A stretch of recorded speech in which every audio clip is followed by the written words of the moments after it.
The Accidental Realtor. Sometimes success happens by accident. You're listening to the latest episode of The Accidental Realtor with Chuck Gallup and Steve Smith. I can't vouch for all the episodes, but this one's pretty good. Hey everybody, welcome to episode 12 of The Accidental Realtor. I'm your host, Chuck Gallup. We're missing the co-host, Steve Smith. And we're just going to muddle by without him, and that's okay. That's the beauty of having two hosts. Sometimes you get one, sometimes you get both, sometimes you get the other. Today, you're stuck with me. If you hate my voice, I'm sorry. Fast forward. Go listen to Smartless. Go listen to the Mel Robbins Smart. Listen to Conan O'Brien. He's got a great one, too. But let's stop promoting their podcast, and let's talk a little bit about our podcast. We're missing all the witty banter that goes back and forth when I have a co-host. So it's just me. And I am really excited for our guest because he's an author, he's a leader in our industry, and he's a leader at our company. And he's got a lot to say. We'll get to him in just a minute, but I want to talk about some of the head-spinning changes that we keep referencing in every episode of The Accidental Realtor, because obviously we're realtors. So this is what we do, and this is what we know. And years ago, when I used to teach college, I used to play a video. And you may have seen this years ago. It was called Did You Know? And it would routinely update, because the video is all about the acceleration of technology and how fast things are accelerating and changing and doubling. So in the past, it took like 1,000 years for technology to double. And by the 1800s, it took about, I think they were saying every 100 years. By 1945, it had doubled every 25 years. What do I mean by doubling? Meaning all of the knowledge that the human race, the human species rather, has learned up to that point doubles. So think back to caveman times and when they had the wheel. They invented the wheel. Whoever invented the wheel, I'd love to meet that caveman. He's probably rich right now.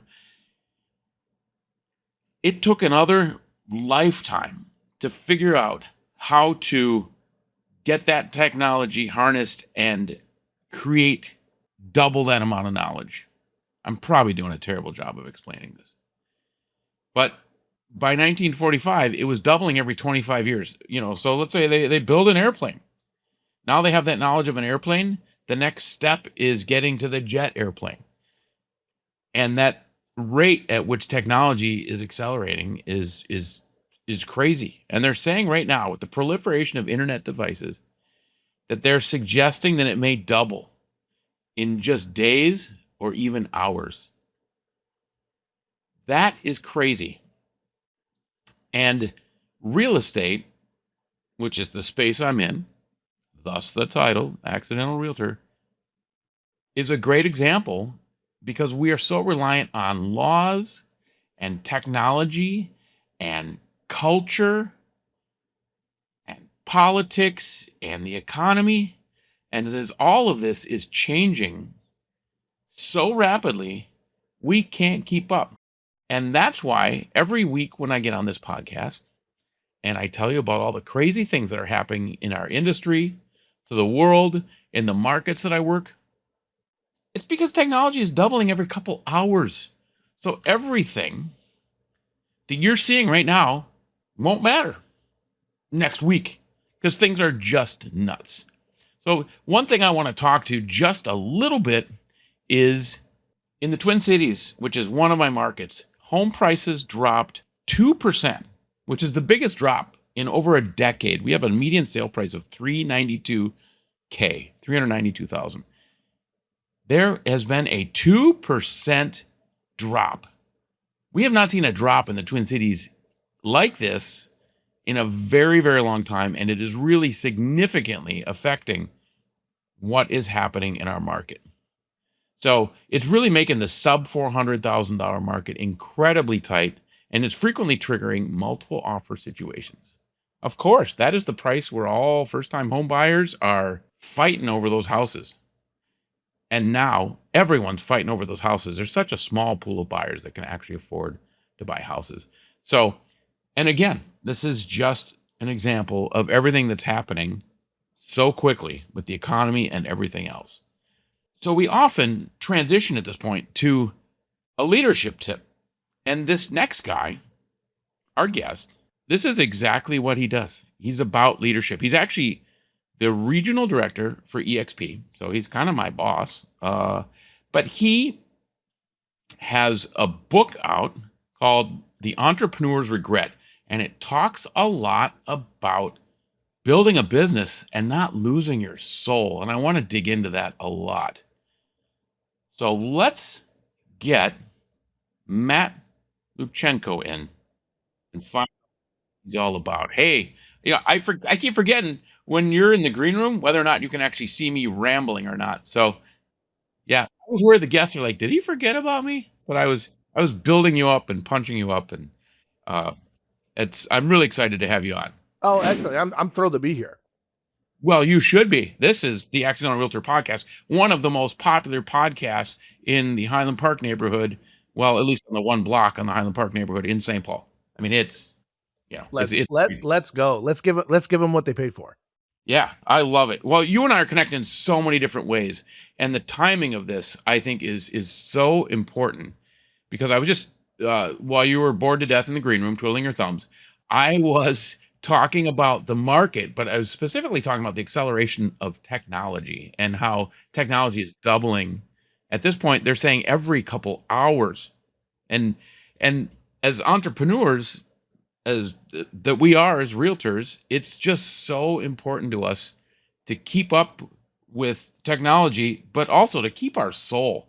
And that's what I love about your book, The Entrepreneur's Regret, because this is exactly what you talk about: building a business, keeping your soul. So tell us a little bit about your background, and then I really want to dig into this book.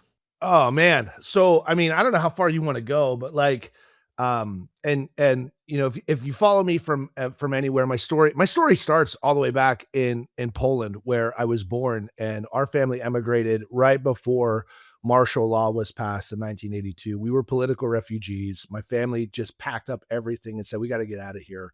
We had family in the US already, so we got political asylum in Austria, and we were in an immigration camp for a few months until we were able to get to the States. And so we landed in New Jersey, where my uncle had some work for my dad. And then my dad, who's an artist, got picked up by a company just outside of Pittsburgh, Pennsylvania. They're Lennox Crystal. So my dad's like a master crystal cutter.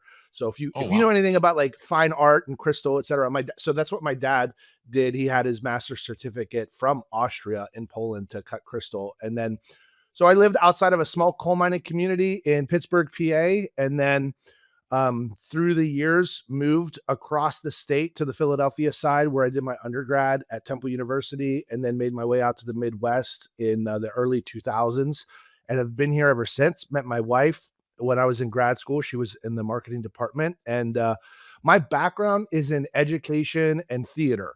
And so I've got a master's of fine arts in acting and directing with an emphasis in classical theater and stage combat. And then um, once graduated from grad school, I was working in the theater, teaching where I could, but also like working retail. And then one of the guys in the Office Depot I was working at, I was making $8.50 an hour with a master's degree in 2006. And he comes in the back and says, I got a sixplex under contract. And I'm like, how did you get a sixplex? I know, like, I think you make $13 an hour. Right. And so that was my first introduction into real estate, especially on the investing side. And from there, he gave me like Carlton Sheets cassette tapes, and I learned the no money down strategies. And then I got Rich Dad Poor Dad, and then boom, boom, boom, boom, boom. I ended up getting into real estate as a part-time agent, working with an investor. He was handing me his deals that he couldn't do, and I started listing properties, and I got into real estate, realizing that I had my background in theater gave me an unfair advantage for being able to internalize scripts in a way that's for me natural, but it unlocked an opportunity for me to actually be able to listen. Because I think one of the biggest challenges that agents have is we don't practice enough in preparation to be able to serve people at the highest level. So we're constantly, while they're talking, thinking about what we have to say next. And if you can eliminate worrying about what they say next and just become a better listener, man, the game changes. And so I was able to grow and build my business really quickly because I knew that once I got in front of somebody, that they would be able to trust me, they would see the value that I bring, and then we would be able to move forward to solve the problem.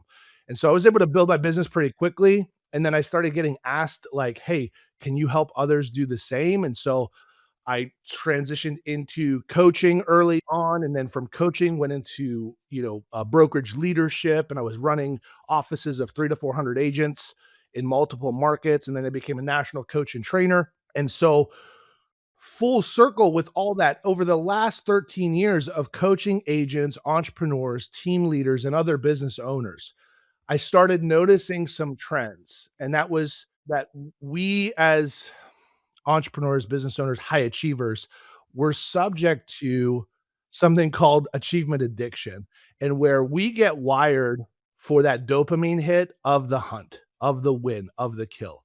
And then the world rewards that through accolades because our metrics are here, here, and here. And so, what interestingly happens is as we get better at doing what we do, we create a bigger and bigger gap between the people that we said we were doing this for and the next level. And so, what happens is as that tension and as that grows and it gets tighter and tighter and tighter, for some people it snaps and then they go, I didn't see this divorce coming. Why don't my kids talk to me anymore? I've built all this. Why does no one want to go on vacation with me? And what you realize is our kids don't care about the rewards you have. They don't remember what you drove. Your spouse didn't sign up for this. And like we're over here in personal development and growth and all this excitement, and all they want is for us to actually be there when we're there, right? To be present instead of having to buy presents to prove that we still care for them. So that's where the book came from. That was so at first it was a case study, and then it became a personal journey. And to where, I was faced with the exact same challenges that everybody else has. So, like, as a coach, I'm not here on a pedestal saying we got this all figured out. That book was actually my survival guide in how I was able to pull our family through this. And then I said, I'm not going to leave anybody behind. And so we're not going to do this in a vacuum. 4 years ago, it all came to a head again. And then we just had to make a decision saying, okay, status quo is no longer okay. Like, this isn't like we're not okay. And what am I choosing to do about it? And so we did. We worked like crazy. And then I just decided to say, okay, I'm going to document this journey and I'm going to put this out there and I want to help as many people as I can. I love that. And I want to touch on a few things. One, I wasn't really listening, but you were talking about how listening is really important. No, you were something like that. No, I love that you talk about your journey and where you came from in the world. I mean, the title of this podcast is The Accidental Realtor. I don't know if you know about my background, but I'm a retired police sergeant who became Okay. a stand-up comedian, who became an Uber driver and everything else, and then a realtor. And that's your Yeah. path is so similar to so many successful realtors I talk about because you could take Yeah. that life experience. And by the way, I love your resume. I mean, the acting and the immigrant thing. Love those pieces of it. And when you talk about leaving the people behind, I mean, I saw it when I was in police work. I probably did it. Clearly saw it in real estate. And like you said, you just start chasing that next thing. And I think of that 18-year-old kid that has no other experience. He's not the accidental realtor. This is the only thing he was ever going to do. And he's chasing that paycheck and just dusting everything in his life behind. I love this book. Yeah, no, I really appreciate that. And that's, yeah. So in the book, early on, we address it. It's called entrepreneurial drift, and it's the silent killer. I'm assuming, and I've seen you've been on a million podcasts, but I'm guessing you've had a lot of chances to talk to people about it. Has anyone ever challenged you on this, or is this just ringing true for everybody? So like, yeah, and there's been so the only pushback I get is from hustle culture. And that has its own world as well. You'll get like the Gary V's and you'll get like the Alex Hermosi's and you'll get like the like nobody cares, work harder. And that's cool. And it gets clicks. At the end of the day, though, like at what cost? And so there's this tipping point. And I think, and so I had Leo Pareja on an episode that I interviewed him, and one of the things I super value about him is that, you know, in his position now, he makes it really, really clear, like, hey, the only mistake that you can truly make is by not bringing the people up with you and like not keeping the main thing the main thing. And he shared on his episode, he's like, when I'm here, when I'm all in, I'm all in. I'm with you. I'm in. But here's the thing: I don't care who you are. I don't care if you're the CEO of whatever. I have dinner with my family.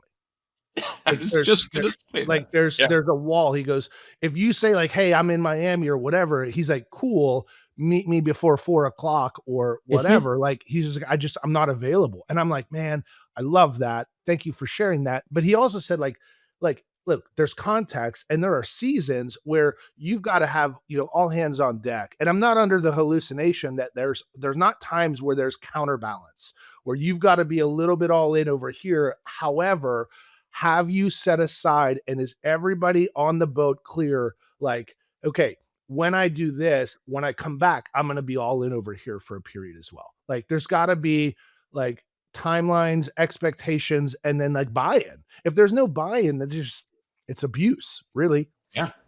That's really good perspective. And you don't have to give up success in No. business to have success in life. Yeah, there's a lot of people that are like, "Well, what's the opportunity cost of not going all in?" I said, "Well, here's what it could cost you, 50% of everything." Because whenever everything falls apart, the attorneys aren't gonna care. By not following this, it could be 50% of everything. And then deciding which holidays who gets who. And if you've got more than one pet, who's gonna get which dog? Like, that's not a conversation you wanna have. And so you can like lobby all about like, well, if you wanna win, you gotta be all in. Cool. I get that. And just understand what the costs are. And you got to be willing to pay it because that's the toll. I think it was my fifth divorce. She only got 8%.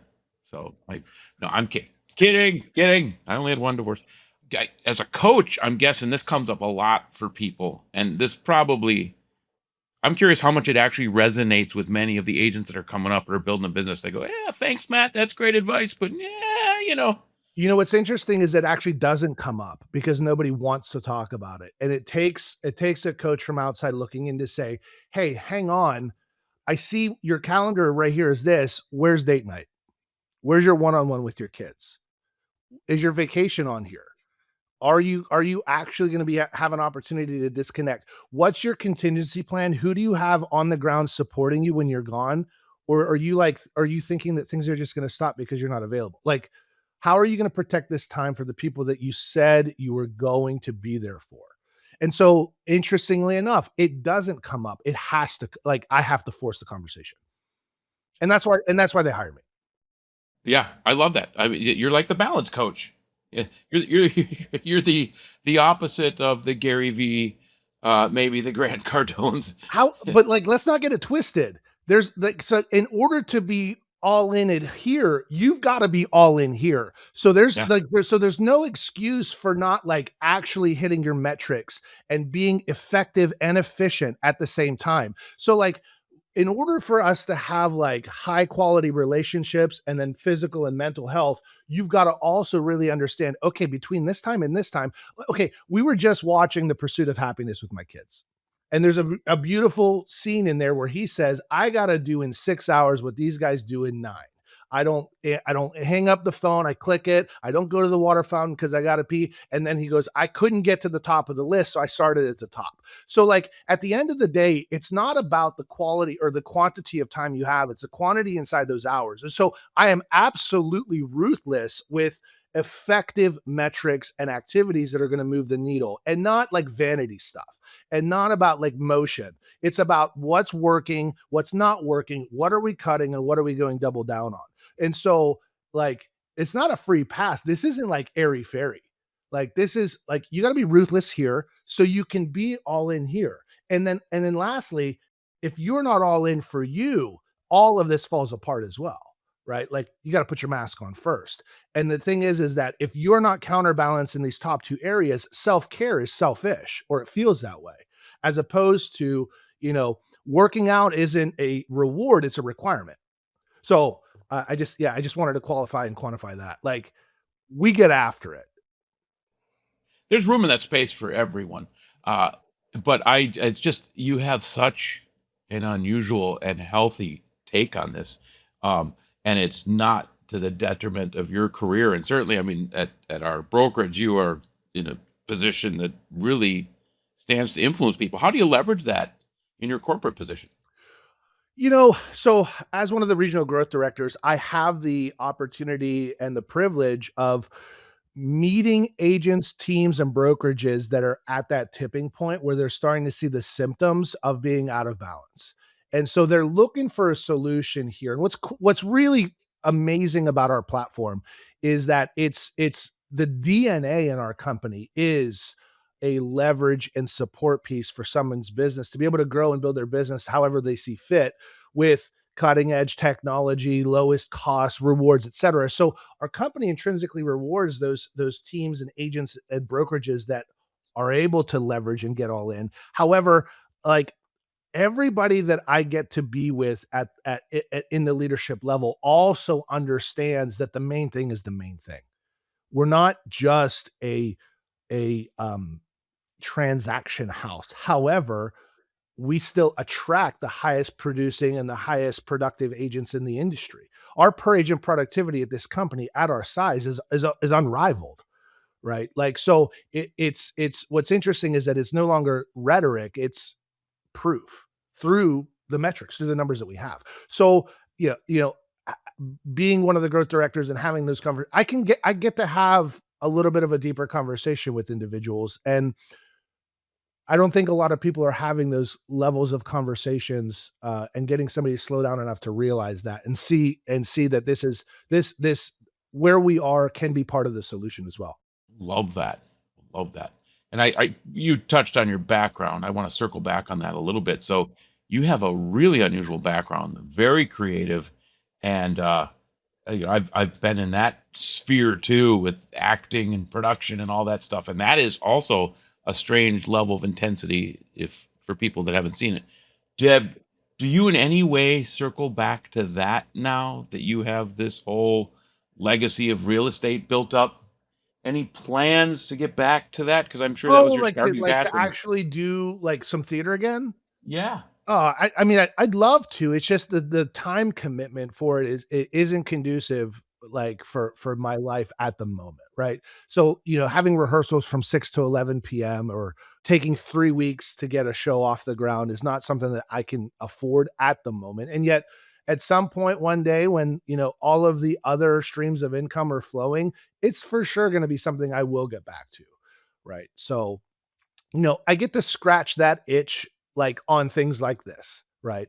On opportunities I love keynote speaking and coaching in the room, being in front of the audience, being able to use storytelling to connect people to from like what their pain point is to the solution. So I do get to use that often. And that's what I really, really enjoy the most. People always ask me, when are you going to do stand up? Are you still doing stand up? And I always give the example that when I switched from stand up to real estate, I was a part time realtor. I was a part time stand up, kind of feet in both circles. I had a closing on a Wednesday, or I'm sorry, I did a comedy show on a Wednesday night. It was a $200 gig. The headliner got 125. I got 75. I had to bring the sound system, spend 3 hours of my life doing it. The next day I closed and I made $7,500. And I thought, this is asinine. Okay. No, I'm not going back to comedy. I miss it. I loved it. It made me who I am, and I can do stupid stuff like podcasts now. Yeah, So yeah. It's so funny that you bring up comedy, when people ask, like, what's something that, like, you wish you would have done or, like it's still one of those, misogis that I have in the back of my mind is, like, I'd love to actually get up and put together a set, put a couple minutes together and do something because I have a lot of fun whenever we're in the room and people are like, "Do you do comedy?" And I was like, "No, no, no, this is no. what you get." And yet I have so much respect for comedy. I love listening to the process of the masters. And what's really cool is that the best of the best in it make it look so easy and fluid and you almost underestimate them because of how just how good, how quick like Theo Vaughn, like you just think he's a big goofball and then you listen to him talk about the process or even Kevin Hart, like those guys. Like they're the top. You think they're just whatever, but when they talk about like the process and how they go into the lab and just work a bit, like that's the kind of stuff that I really resonate with. And so when people say like, what did you bring from that to this? Is like, I understand the process and like reps. And so I submit to the process, I go through the reps, and then on the other side of it is when I have to get through a certain amount of reps to then be able to see, does the audience even resonate? Right. Like, so whenever you're putting a show up on its feet, you got three weeks to rehearse, usually 2 to 3 weeks to rehearse, and then you got a week of previews. And so in that week of previews is almost like role playing or going on your first couple appointments. You think you've got your objection handlers and everything set, but your timing's off, your tonality's off, you're not listening to each other really well. And then the audience is the ultimate feedback. And so in real estate, here's the thing: the market doesn't care what you think is value. If you're just putting out content and you're like, I love this stuff, but the market's not responding, then it's not valuable. You're not that funny, or you're not really bringing a solution, or you're not speaking to the pain point of the consumer that you're talking to. And so that is another one of the things that, I bring into this world from that world, and has been, really helpful for me. Yeah, and I love that you don't. Speaking of myself too, but clearly with you, you don't close a chapter. You build on it. You make something different. You make something better. You make the world a better place from your experience. But you don't need to go back. So I No, love that. no, I love that. Your vibe is great. I mean, it's you and I have actually never talked before, which no, surprises me. I appreciate it. Because I'm sadly at all those conventions every single time. But this book is something that it could be life changing for anyone, not just in real estate. It's for anyone who has drive. When was the last time you woke up and said, "Rise and grind"? Oh, Is that a saying you would ever say? That no, drives no. that I one mean, drives me nuts. the only rise and grind I do is in this cup. Like Yeah, that's it. that one Um, drives me nuts. here's the thing. The thing about grind is if you do it for too long, you end up with nothing because it takes you down. Like all that's left is powder. Like this doesn't have to be full of resistance, because grind equals resistance. And so the question I'm going to ask is like, what are you resisting in order to like fully live your full purpose? And so and a lot of that has to do with, what are your core values? Are you living core values? Are you in complete dissonance with what are your core values versus the way that you make a living? Because there's an intersection there. Like a lot of people talk about the ikigai test, like what I love, what I get paid for, what the world needs, what I'm good at, like stuff like that. And inside that is like that sweet spot of stuff. And we can't live in that all the time. And yet, if you've got to say rise and grind, then you gotta take a step back. Take a step. There's a series of questions you got to start asking yourself, and then ask yourself, is it worth it, and at what cost? Because every grind has a Okay, cost. I love that. I love that. How many kids do you have, Matt? Two girls, 13 and 16. So Okay. I'm a girl dad. I'm a girl dad. They need a little special loving and attention. I mean, so you can't leave them in the dust. I love this book was probably written with them in mind, very much so. Oh, big time. And a lot of our stories are in there as when, like what's interesting is that just like how I'm a coach to others that can't see, because they're in the weeds and their heads are down. Our kids are the same way. If we're listening, we're paying attention, they could be really big indicators of like where we might be getting off track. And so because they just speak the truth. And there was a moment in time when I was debating and taking a look at a couple different career paths. And then I had been on the road for 4 years, 2, 3 nights a week, 7 weeks at a time, 5 times a year. I was out there doing this, and I loved it. Listen, I love getting on the airplanes. I love going into new cities. I love showing up in the room, getting everybody fired up, changing lives, etc. Realizing there's also some people at home that really need me. And when COVID took us off the road and I was exploring other opportunities, I remember I was about to walk out of the door for this one interview, and my daughters popped up over the couch and they said, "What day are you coming back?" Like with complete tension and anxiety in their faces. And I'm like, "What day? I mean, I'll be back at 5, like Yeah. in a few hours." And they go, "Oh, good." And I mean, I just remember seeing from like that moment to that moment, the tension and everything just releasing, seeing that like I created almost like this PTSD for them, that when I go out the door, they don't know what day I'm coming back. I'm like, okay, all right, it's time to kind of shift a little bit. it's time to kind of get present again. And so that was that, like, I literally left that time, and I was going to turn down this opportunity, and I said, okay, what do we got to do to make this work? And then he says, just you draw it up and let's figure it out. And so we did. So I stepped into that role. And so that's, again, from the kids. And that's having my family also be my coach. If you're willing to listen. Really, really good advice. We've interviewed a lot of people, and we've a lot of people from EXP. You mentioned a few of them, but you have a take that is just completely different. I just love this. This is so refreshing. So I'm so glad we were able to get you on and take a few minutes of your time. As am I. I'm thrilled to be here. Yeah. And so we can obviously find your book on Amazon, The Entrepreneur's Regret, the only book your family needs you to read. Yeah. Which I'm on it. I love it. Well, thanks for your time, Matt. I really appreciate it. No, it's my pleasure, Chuck. My pleasure. Wow.